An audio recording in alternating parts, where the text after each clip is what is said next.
She damaged the Korean Mafia CEO's luxury car. As payment, she became his maid. And then she made him fall in love. The shopping cart hit the car at exactly 2:47 in the afternoon on a Tuesday, and the sound it made, that long, slow, metallic shriek against a door panel that probably cost more than most people's houses, was the kind of sound that stops time. Juliet Adeyemi heard it before she fully understood what had happened. She had let go of the cart for 3 seconds. 3 seconds to reach into her bag for her phone because her mother was calling from Lagos, and she always answered when her mother called. 3 seconds was all it took for the slope of the car park to send the cart rolling sideways with the quiet, unhurried cruelty of something that did not care about consequences. The scratch ran from the rear door handle all the way to the tail light of a matte black vehicle that had been parked so perfectly, so deliberately, so very precisely between the lines that it looked like someone had measured the distance with a ruler.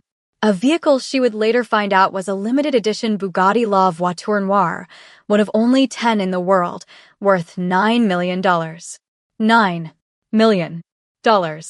Juliet stood in the Hanamdong underground car park with her phone still in her hand, her mother's voice still coming through the speaker asking why she had gone quiet, and stared at the scratch the way a person stares at something their brain has decided it will not fully process until they have no choice. She had a choice for approximately 40 seconds. And then the elevator opened. Welcome to this channel, where love stories are told the way they deserve to be, with fire, with pain, with culture, and with truth. Today's story is called She Damaged the Korean Mafia CEO's Luxury Car, and then became his maid, and then made him fall in love. And I promise you, if you are not buckled in right now, you need to be. Stay with me. The man who stepped out of the elevator was tall in the way that announces itself before the rest of him does. Black coat, dark trousers. The kind of stillness in his body that did not come from calm but from the particular discipline of someone who had learned very early that controlled men were more frightening than loud ones.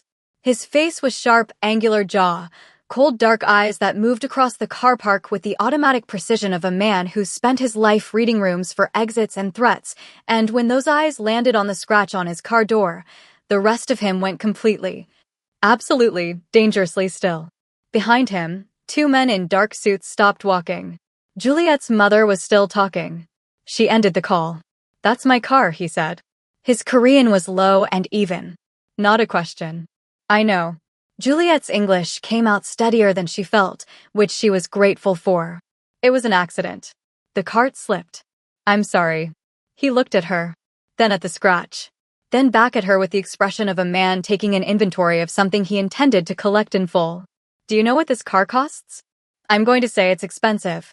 $9 million. The car park was very quiet.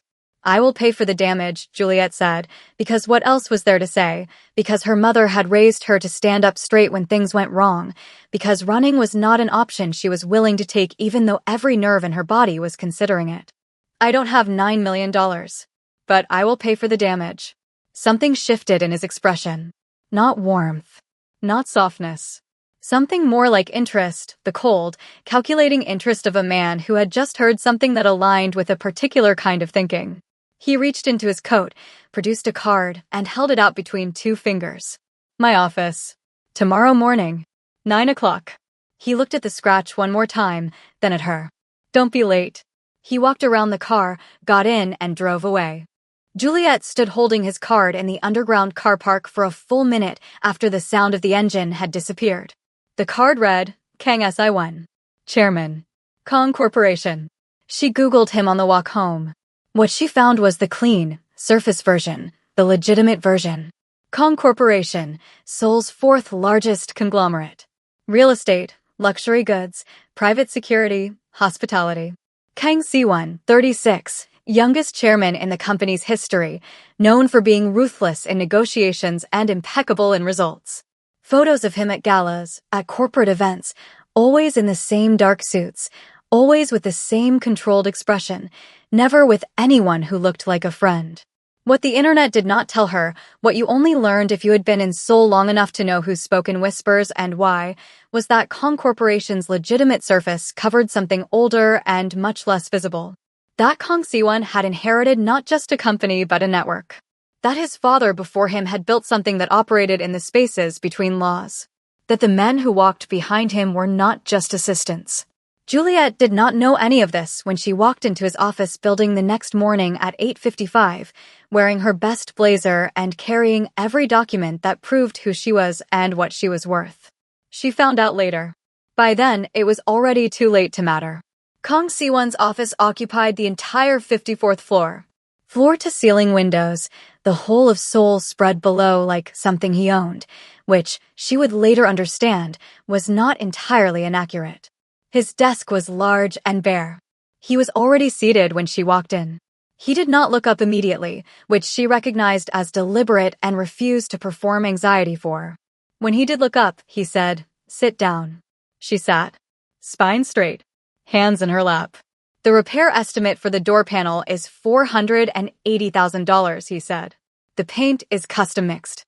The panel is handcrafted. It will take 3 months." Juliet absorbed this. "I can set up a payment plan. I have a stable income. I'm a music teacher at Hanam International School. I can provide. I don't need a payment plan," he said. "I need a maid." She blinked. "My household staff resigned last month. All of them. Collectively." Something crossed his face, not embarrassment, nothing so human, but perhaps the faint acknowledgement of an inconvenience. "I have been unable to find suitable replacements. You will work in my household for 1 year. The debt will be considered settled. You want me to be your maid? For 1 year. I have a job. Keep it.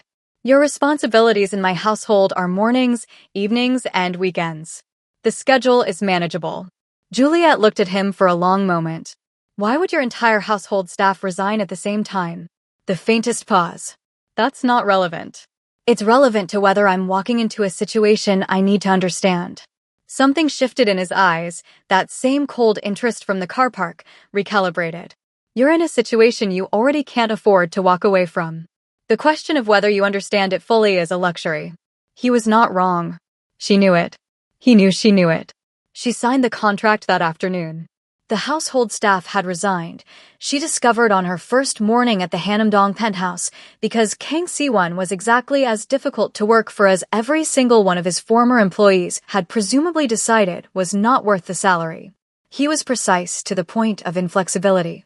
He noticed everything: a cup placed 3 inches from where it should have been, a window left with a streak in the upper corner, a wrinkle in a bed sheet that would have been invisible to any normal human eye.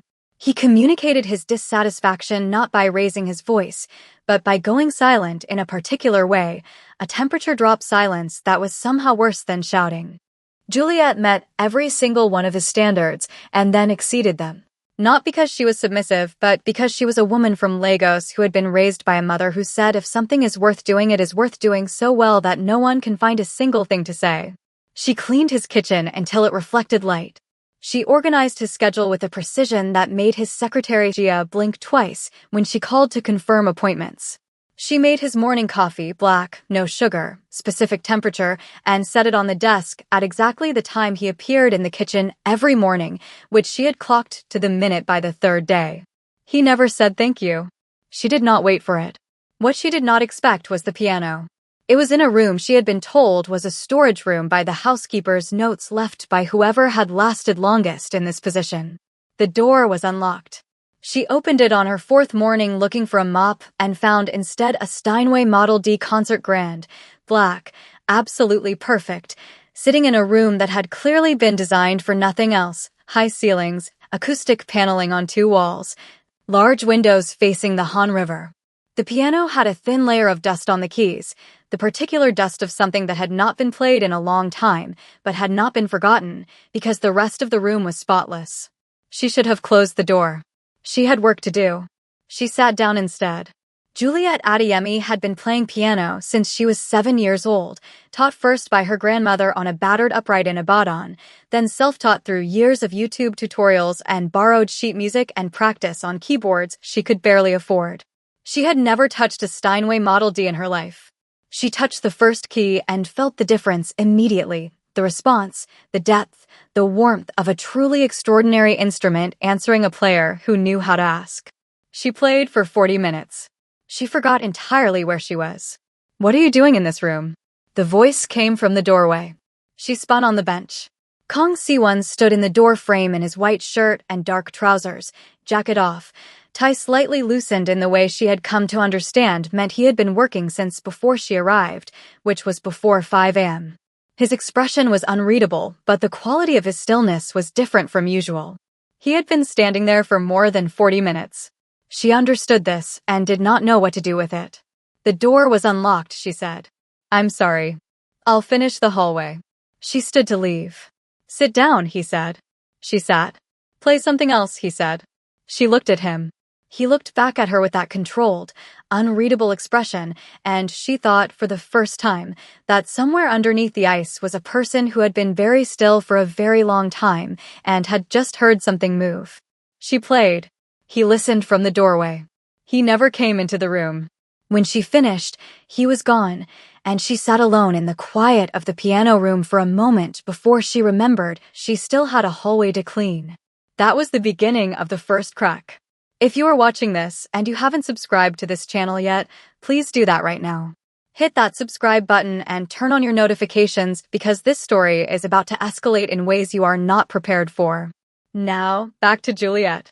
The brother arrived on a Friday afternoon 3 weeks after Juliet started. Kang Jae-min was everything his older brother was not, which was to say he was warm, openly expressive, devastatingly charming, and apparently constitutionally incapable of walking into a room without making every person in it aware that he had arrived. He was 29, 7 years younger than Siwon, with the same angular features but arranged into an easier, more accessible version of the same face, like the same painting done by a different artist who believed in smiling. He walked into the penthouse kitchen at 3 in the afternoon, stopped when he saw Juliet arranging his brother's weekly grocery delivery, and said in perfect English, "Well, my brother's taste has finally improved." "I'm the maid," Juliet said flatly. Jaemin pulled out a kitchen stool and sat on it with the easy comfort of someone who had done this 1,000 times. "I know what you are. I also know he makes you play piano for him in the mornings now." She paused in the middle of putting away vegetables. "He told you that?" "He didn't tell me anything. Siwon doesn't tell anyone anything. I have sources." He grinned. He had a spectacular grin, the kind that arrived completely and without reservation. "I'm Jaemin. You're Juliet. You scratched his car and now you live here." "I don't live here. You're here 12 hours a day." "Same thing." He reached across the counter and took an apple from the bowl she had just arranged, bit into it without asking. "He hasn't made anyone play the piano since our mother died. For years.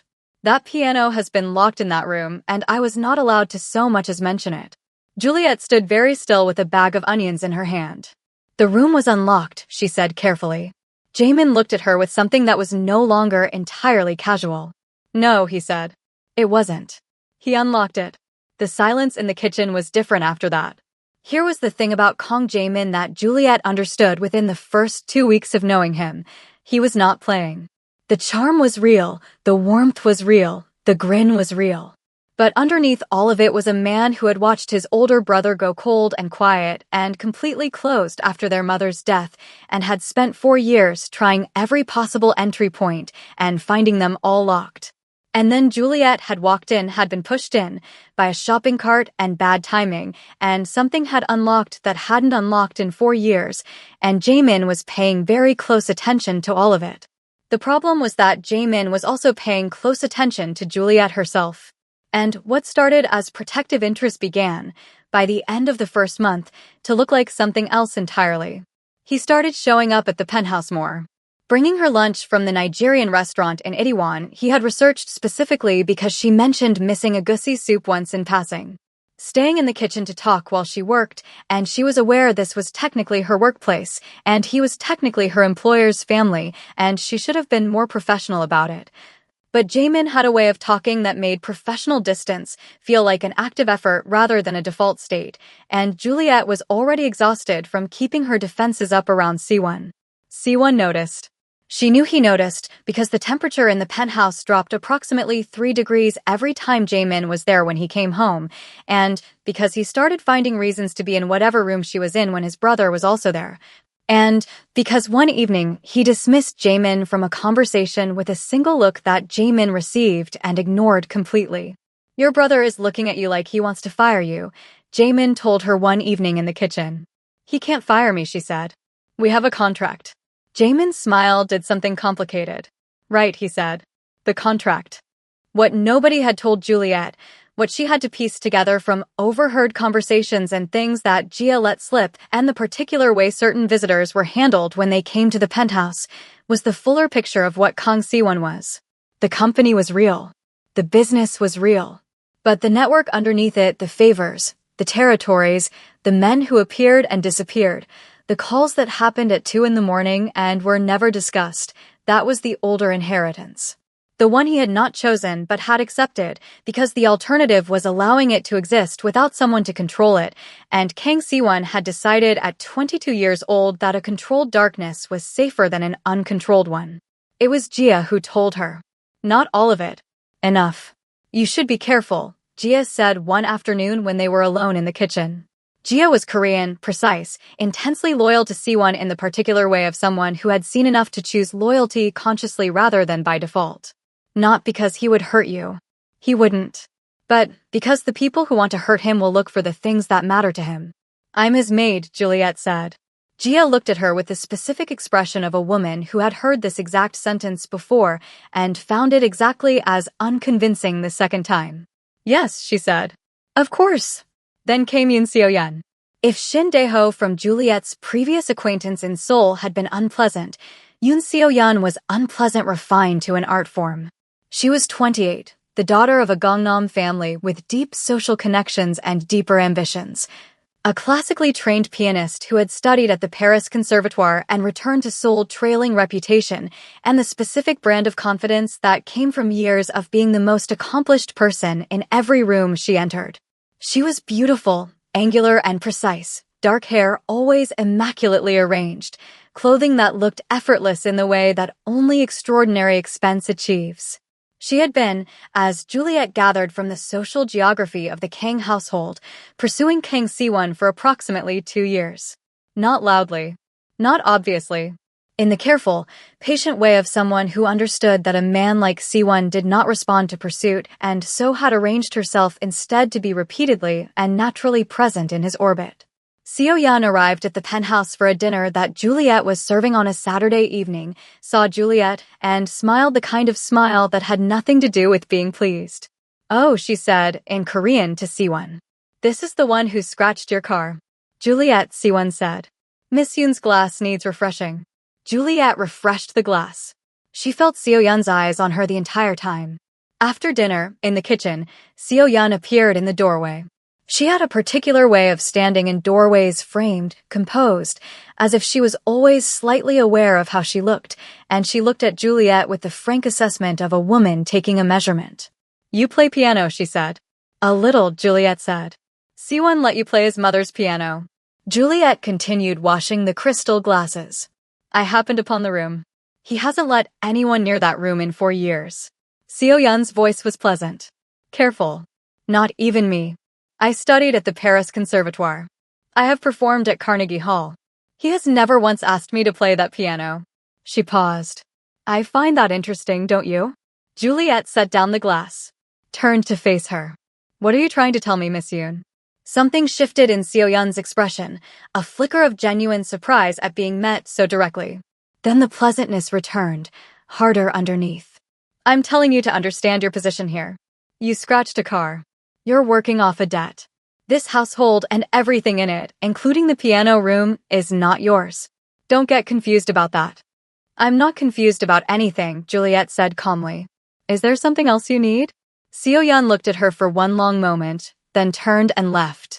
Juliet stood in the kitchen alone and acknowledged, quietly and honestly, that she had a problem. Not the problem Seo-yeon thought she had. A different one. The problem of a man who unlocked a piano room he had kept sealed for 4 years. The problem of a man who sat in a doorway and listened to her play with an expression she was not supposed to have noticed, but had noticed completely. The problem of a growing, inconvenient, absolutely impractical awareness that underneath the ice and the distance and the Mafia network and the $9 million car, Kang Siwon was a person. And she was becoming unable to not see him. That, she thought, was a significant problem. The piano competition announcement came from Gia, who delivered it to Juliet on a Monday morning with the specific efficiency of someone relaying a command that had already been decided. Master Ellie is holding a disciple selection competition next month, Gia said. Master Ellie, full name Park Eun-ji, was the most celebrated pianist in South Korea, a former international competition winner who now taught privately and accepted one new disciple every 3 years. The competition was by invitation only. Mr. Kang has arranged an invitation for you. Juliet looked up from the kitchen counter. I'm sorry. He submitted your name. Master Ellie has accepted the application.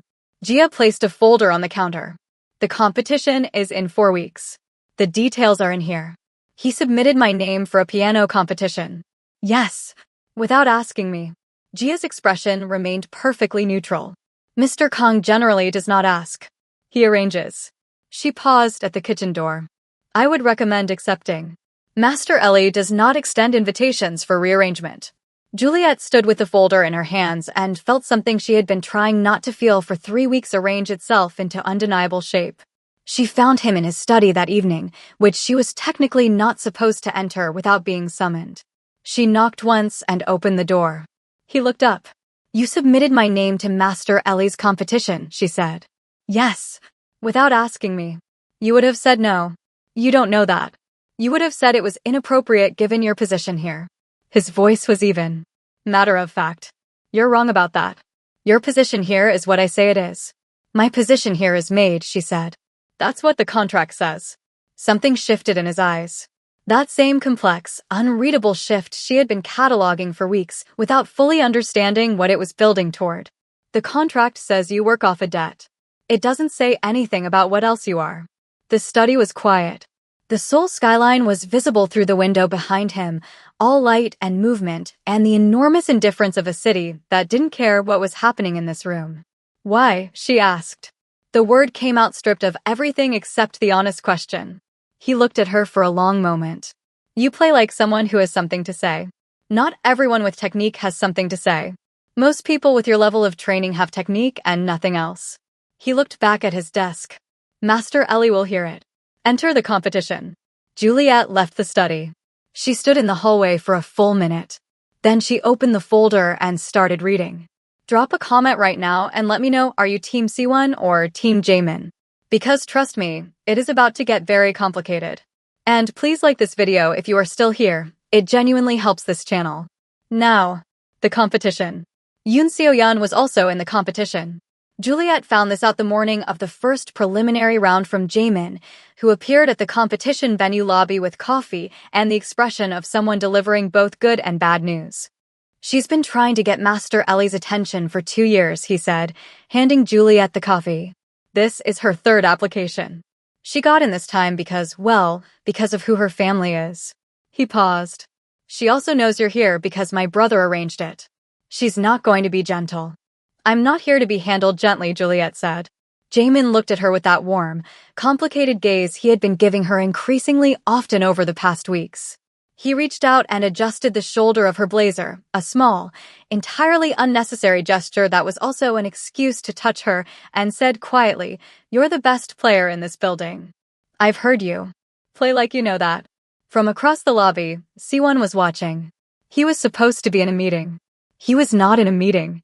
He was standing 30 feet away with Gia beside him, in his dark suit, watching Jaemin's hand on Juliet's shoulder with an expression that could have cut glass. Juliet noticed him over Jaemin's shoulder. She held his gaze for a moment, just a moment, and something passed between them that had no good name yet, but was no longer nothing. She went in and played. She played Chopin first. Then an original composition she had been building in her head for 3 years and finally finished on Siwon Steinway, a piece that started like Legos at dawn, warm and layered and alive, and moved into something cooler and more structured.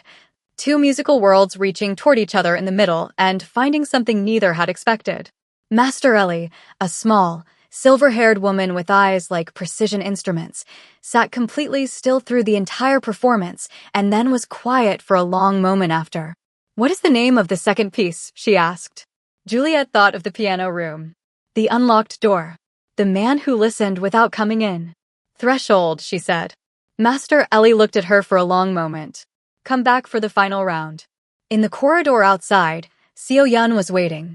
She had played before Juliet, technically perfect, emotionally cold in the specific way of someone who had spent so long on precision that they had forgotten what the precision was supposed to serve.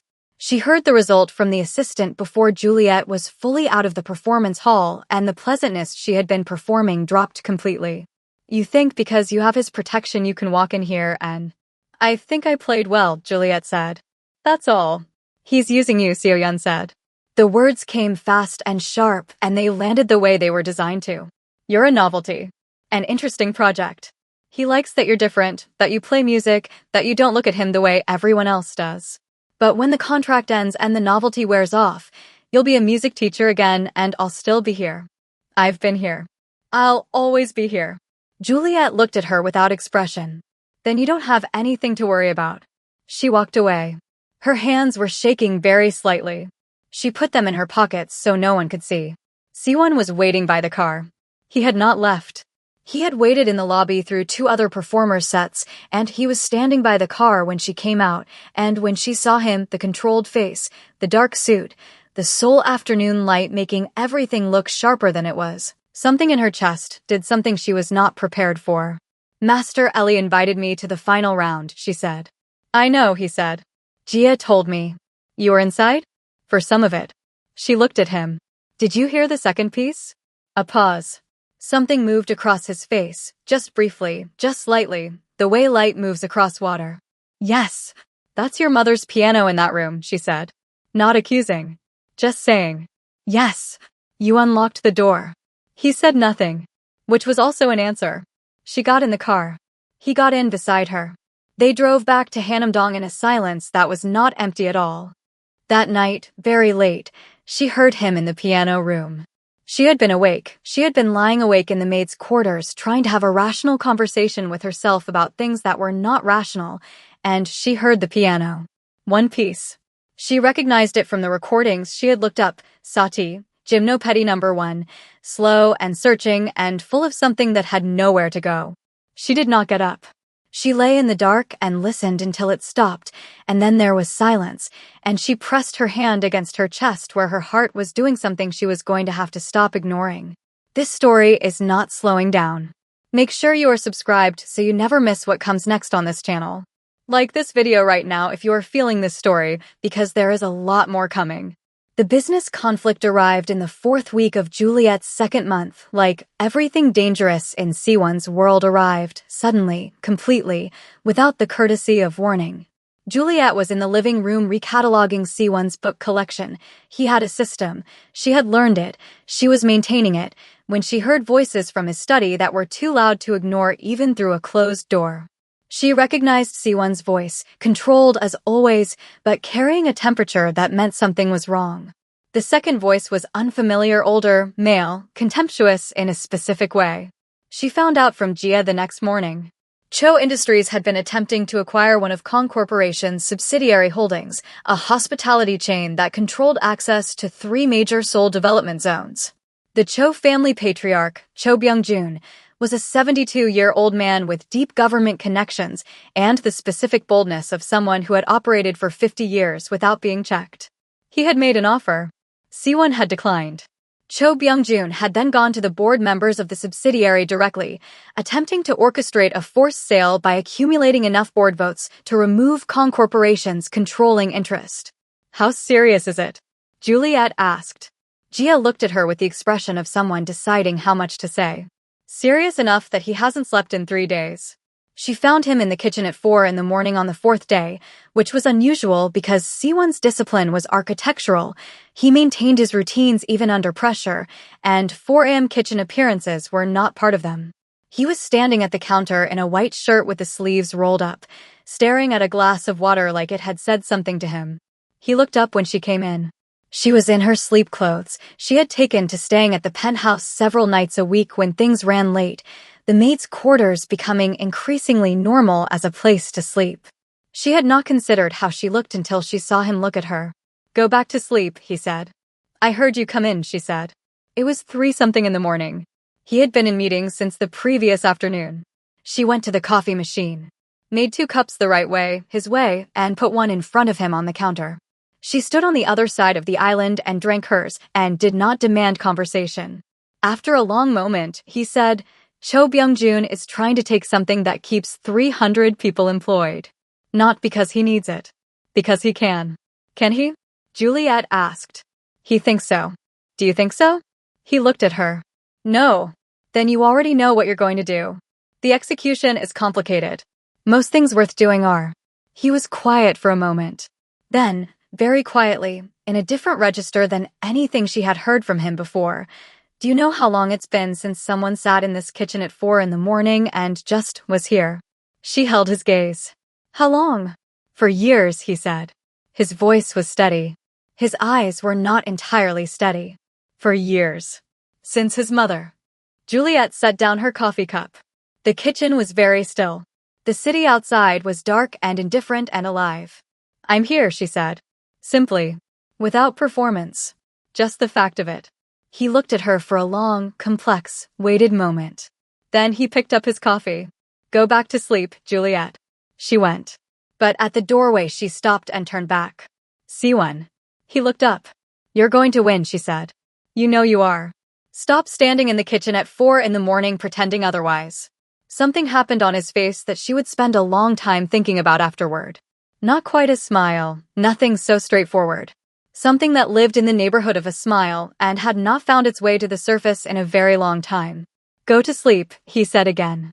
But different this time. She went. The problem with Jaemin was that he was paying attention to all of this and drawing the correct conclusions and deciding to act on them. He appeared on a Saturday afternoon when Siwon was in Busan for a meeting, which Jaemin definitely knew because Jaemin knew Siwon's schedule better than most of his staff, and he helped Juliet with the marketing grocery run which she had not asked for help with. And they walked back through Hanamdong in the late afternoon light with grocery bags and easy conversation, and it was comfortable in the specific way that comfort becomes dangerous. At the penthouse elevator, Jaemin set down the bags. He turned to look at her with the direct warmth that was his version of his brother's controlled focus, different instrument, same intensity. Juliet, he said. Jaemin, she said, because his name in that register meant something was coming. I know you're aware of what I feel, he said. No charm. No grin. Just direct. I'm not going to perform casual about it. I like you. I've liked you since the 3rd morning I came to this apartment and you looked at me like I was a mild inconvenience and handed me coffee anyway.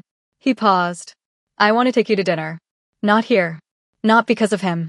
Just dinner. Me. You. Juliet stood with a grocery bag in each hand in front of the elevator and looked at Kang Jaemin, who was kind and warm and openly wonderful, and felt the particular ache of someone who had already made a decision they hadn't admitted to yet. Jaemin. You don't have to answer now, he said quickly, the grin coming back, softer. I'm patient. I just needed to say it. The elevator doors opened. Siwon stepped out. He had come back early. He looked at Jaemin, then at Juliet, then at the space between them with the specific quality of attention he gave to things he was cataloging as threats. His jaw tightened. Just once. Brother, Jaemin said easily. Early flight. Meeting ended, Siwon said. He looked at Juliet. Go inside. I'm not a dog, she said quietly. Something flashed in his eyes. I know. Please go inside. The please was new. She went inside. Behind her she could hear the brothers' voices low, controlled, the specific register of 2 men who knew each other too well to shout. She could not hear the words. She went to the kitchen and stood at the counter and tried to have a clear thought. Jaemin left 20 minutes later. When Siwon came in, he walked past the kitchen without looking at her. She heard his study door close. She gave it 10 minutes. Then she knocked. Come in. She opened the door. He was at his desk, but not working. His hands were on the surface, but the papers in front of him were unread. Are you angry? She asked. No. Flat. You're lying. He looked up. Yes, he said. I am. The room held the admission between them. At him or at me? She asked. At the situation. He stood. Moved to the window. Jaemin he's not uncomplicated. He means everything he says. That's not a small thing. He looked at the city. He's also my brother and you're in my house and there are rules about what that means. Rules you made, she said. Rules that exist. Siwon. She said his name the way she had learned to say it, without title, without the deference the household used, the way she had started doing without deciding to. He turned. What do you want? The question was very simple. He looked at her for a long moment with the full weight of a man who had spent 4 years building walls around every answer to exactly this kind of question. That, he said quietly, is a conversation for when your contract ends. The contract ends in 8 months. I know. That's a long time. Yes. Something in his voice that wasn't controlled at all. It is. She left. She went to the piano room. She played for an hour with the door open. He did not appear in the doorway, but she heard him in the hallway. She played the piece called Threshold again, slower this time. And the music moved through the apartment and she knew he was listening, and she played every single thing she did not have words for yet into the keys of his mother's piano and let it exist in the air between them. The Cho Industries conflict reached its peak 10 days later. Siwon moved precisely and without mercy. He had spent 3 weeks quietly purchasing shares in Cho Industries' most vulnerable subsidiary through a network of shell companies that could not be traced back to him until they already owned enough to matter. He assembled a counter-coalition of board members at his own subsidiary with the particular efficiency of a man who had been doing this since he was 22, some through negotiation, some through the older methods, none of which Juliet would ever have the specific details of. When Cho Byung-jun arrived at what he believed was a board meeting to finalize his acquisition, he found instead a letter from his own subsidiary's investors, supported by Kong Corporation's new stake in Cho Industries, recommending a strategic reassessment of the Kang Corporation acquisition attempt. In plain language, Siwon had walked into Cho Byung-jun's house through a side door the old man hadn't known existed and rearranged everything while the patriarch was looking the wrong way. Cho Byung-jun called Siwon personally. The call lasted 6 minutes. The content of it was not recorded, but Jia reported afterward that she had heard Siwon's end, and that at one point he had said, in a voice she had never heard from him before, not cold, not controlled, just absolute. Your orders are final when you give them to people who answer to you. I don't answer to you. No one in this building does. Touch my subsidiary again, and I'll own your entire company by March. The acquisition attempt ended. 300 employees kept their jobs. Juliet found out from Jia and spent approximately 1 minute processing it before she found Siwon in the kitchen making coffee badly. He had somehow reverted to his old method. She had noticed this happened when he was pleased. And she took the coffee out of his hands, remade it correctly, and handed it back without comment. He took the cup. Looked at her. You heard. Jia. Yes. It's handled. I know. She leaned against the counter. Looked at him. You didn't sleep. You've been running this since the first week. You've been exhausted. I'm fine. Siwon. He looked at her. Sit down, she said. Drink your coffee. You won. Sit down. He sat. At the kitchen island. In his dark suit at 11 in the morning with his coffee.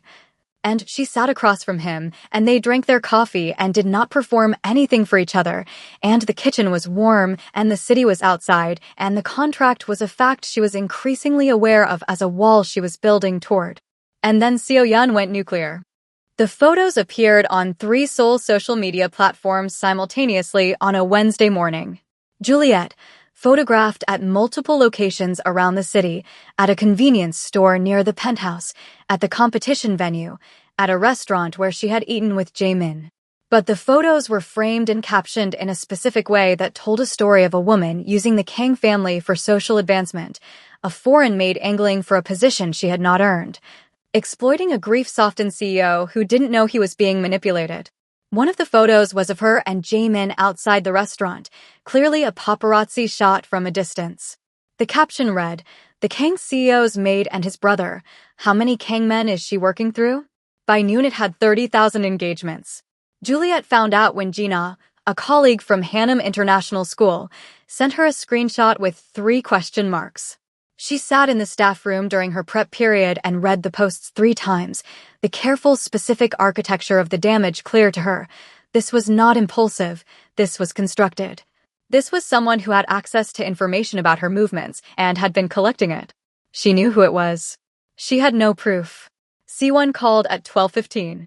"I've seen it," she said before he could speak. "I know." His voice was controlled. The specific controlled quality of barely. Where are you? School. I'm at work. Gia is on her way. Don't talk to anyone, don't post anything. Come directly to the penthouse after school. C1I. Juliet. His voice dropped. I'm handling it. Trust me. She absorbed the words.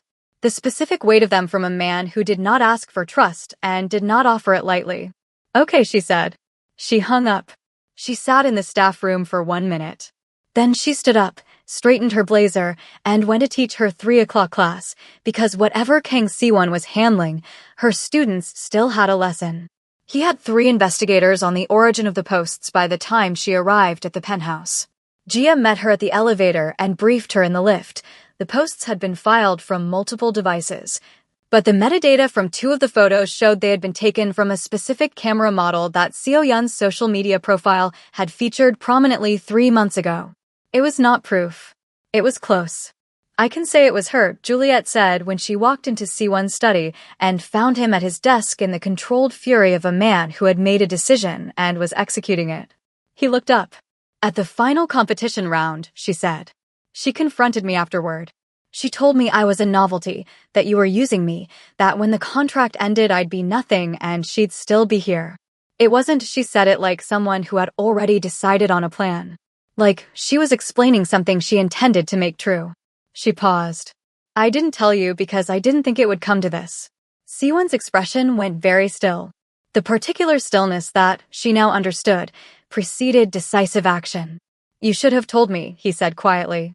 I know. She sat in this house and ate at this table and he stopped. His hands went flat on the desk. The controlled fury of a man reminding himself of the rules of his own discipline. It doesn't matter. We have what we need. The investigation took 4 days and produced a complete documented record, the camera metadata, the timestamps that matched Seo Yun's confirmed movements, communications recovered by sources Juliet did not ask the details of, and a financial record showing Seo Yun had paid a reputation management firm to amplify the posts. Siwon did not go to the press. He went directly to Seo Yun's father. Juliet did not know the details of that conversation. She knew from Gia that it lasted 40 minutes and that it was not pleasant and that Siwon had laid the full documented record on the table and made 2 things clear. The posts would be retracted and publicly corrected, and Yoon Seo Yun would remove herself permanently from Kong Corporation's social and professional circles. In exchange, the documents would not go to a prosecutor. The posts came down by Friday morning. A correction and apology were posted by the platform accounts, not from Seo Yun herself, but the correction was public and complete. By Monday, the story had reversed entirely. Seo Yun did not appear in Kang Siwon's orbit again. Juliet heard about the final resolution from Gia on a Friday afternoon and sat in the piano room for a long time afterward, running her hands along the keys without pressing them. He found her there when he came home. She did not hear him this time. She was too inside her own quiet. He was simply there, in the doorway, in his dark coat, and when she looked up his face had the open quality she had only glimpsed before and had been half convinced she imagined. Thank you, she said. You don't need to thank me. I do. She turned on the bench to face him. You didn't have to do any of it the way you did it. You could have, she paused. You protected me. Yes. Simple. Without qualification. Why? She asked. And it was the same question as before in the study, weeks ago. But it meant something different now. He stepped into the room. The first time he had stepped into the room since his mother. He crossed to the piano and stood beside the bench, looking down at the keys with an expression that was not controlled at all. Play something, he said. Siwon. Please. The word again. She turned back to the keys. She played the piece called Threshold. She played it all the way through. Both sections, Lagos and Seoul, and the middle where they reached each other, and when she finished the last note and the sound dissolved into the room, he was still standing beside her, and the room was very quiet. His hand found her shoulder. Not demanding. Not taking. Just there. Warm and still and certain. When the contract ends, he said quietly, I'm going to tell you something. I want to tell you now. But I made a rule and I'm going to keep it. She looked up at him. His face was so close. His eyes were doing that thing that had no controlled version of itself. The contract ends in 7 months, she said. I know. Siwon. Juliet. Break the rule, she said. Something gave way in his face. Something that had been held a long time. His hand moved from her shoulder to her jaw, tilting her face up, and he looked at her for one full moment, just looked, as if committing something to memory, and then he kissed her. Not consuming. Not desperate. The kiss of a controlled man who had decided, finally, on something and was being completely certain about it. Warm and deliberate and completely present, and she felt it move through her the way music moves, not just heard but felt, in the chest, in the bones. When they separated, his forehead came down to rest against hers. His eyes were closed. I have been wanting to do that, he said, very quietly, since you sat at this piano the first time and played like the music was something you needed to say.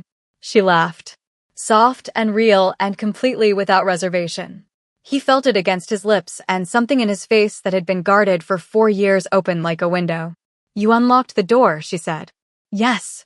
You knew I'd find it. I hoped you would. She leaned into him. He held her carefully, completely, the way a man holds something he has been afraid to want. Outside, Seoul glittered with its million indifferent lights. Inside the piano room, the Steinway sat in its warm light, and 2 people sat beside it who had arrived at this moment by the specific chain of catastrophes and kindnesses and quiet watching that sometimes, if you are very lucky or divinely unlucky with shopping carts, brings 2 people to exactly the same place. If you are still here, thank you. Genuinely. Drop a comment and tell me your favorite moment in this story. Was it the piano room? The kitchen at 4 in the morning? The corridor kiss? Tell me everything. Like this video, share it with someone who loves a good love story, and subscribe to this channel if you are not already here because there are more stories coming and you will not want to miss them. But the story, as it turned out, was not entirely done. Jaemin. He came to the penthouse on a Sunday morning, which he did regularly enough that it should have been unremarkable. He came in through the front door with his key. Siwon had given him a key years ago and never taken it back, and he went to the kitchen where he usually found Juliet on Sunday mornings because Sunday mornings were her most consistent shift. He found both of them. They were not performing anything. They were simply in the kitchen. Siwon in his weekend clothes for the first time Jaemin had ever seen, actual casual clothes, dark jeans, a simple shirt, and Juliet across the counter making what smelled like jollof rice at 9 in the morning. And they were talking. Quietly. Easily. The specific ease of 2 people who had stopped pretending to each other. Jaemin stood in the kitchen entrance for a moment. Siwon looked up. Their eyes met. Something passed between the brothers, something long and complex and brotherly and honest. Then Jaemin pulled out the kitchen stool and sat down and reached for an apple from the bowl and said, in English, for Juliet's benefit, "You're making jollof rice at 9 in the morning?" "I make jollof rice whenever I want," Juliet said without turning around. Jaemin looked at his brother. Took a bite of the apple. "You look different," he said simply. "Do I?" said Siwon. "Yeah." Jaemin looked at the counter, the kitchen, the rice on the stove, the easy warmth in the room that had been absent from this apartment for 4 years. "Yeah, you do." He ate breakfast with them. He teased Juliet about her rice, which she defended at length. He argued with Siwon about the business section of the newspaper. He did not mention the question he had asked Juliet in front of the elevator. He did not need to. Some things, in the end, are their own answer. 3 weeks before the final round of Master Ellie's competition, Siwon walked Juliet to the competition venue himself, not the driver, not Gia, himself. He stood outside while she went in. She played 2 pieces, Threshold, and a new one she had been writing on his mother's piano, which had no title yet but which Gia had heard through the door and told Juliet made her cry for reasons she couldn't explain. Master Ellie sat in silence for a very long moment after the second piece ended. Then she looked at Juliet with the precision instrument eyes and said, "Where did you study?" "YouTube," Juliet said honestly. "And a piano in my grandmother's house in Ibadan." Master Ellie was quiet for another moment. Then, "I accept 1 disciple every 3 years. I have been in this work for 40 years. I have had 13 disciples." She paused. "You will be the 14th. Outside, in the afternoon light, Juliet found Siwon leaning against the car with his arms crossed and his controlled expression. She stopped in front of him. "Well," he said. "I'm her 14th disciple," she said. Something happened in his face, that neighborhood of a smile, fuller this time, actually reaching his eyes. He reached out and took her hand. Just that. Palm to palm, his fingers closing around hers, standing outside a competition venue in Seoul in the afternoon with people walking past and not a single thing performed or hidden. "I told you," he said. "You did," she said. "You're not going to say I was right. I'm going to let you know it for your own quiet satisfaction," she said. "That's all you're getting." He laughed. Actually laughed, short, real, the sound of something in a man who has forgotten how. It was extraordinary. She stored it. 6 months later, the contract ended. She was in the piano room on the day the Steinway and the Han River and the Seoul afternoon light that had been the backdrop to most of the truest moments of the past year. She heard him come home earlier than expected. She heard him pause outside the room. She kept playing. He came in. He sat beside her on the piano bench, the full length of him beside her, his knee against hers, his presence warm and still and certain. She finished the piece. The last note dissolved. "The contract is done," she said. "Yes," he said. She looked at him. "Now what?" He reached into his pocket and set something on the piano keys in front of her. Small. A ring, simple and precise, a single dark stone, not a diamond, something deeper, a stone the color of the Han River at night. "Juliet Adeyemi," he said. Her full name in his mouth, carefully, correctly pronounced. She had taught him in the kitchen 3 months ago, and he had not forgotten a single syllable.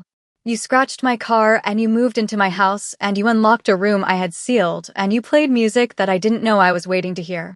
You sat with me at 4 in the morning and told me I was going to win when I needed to hear it.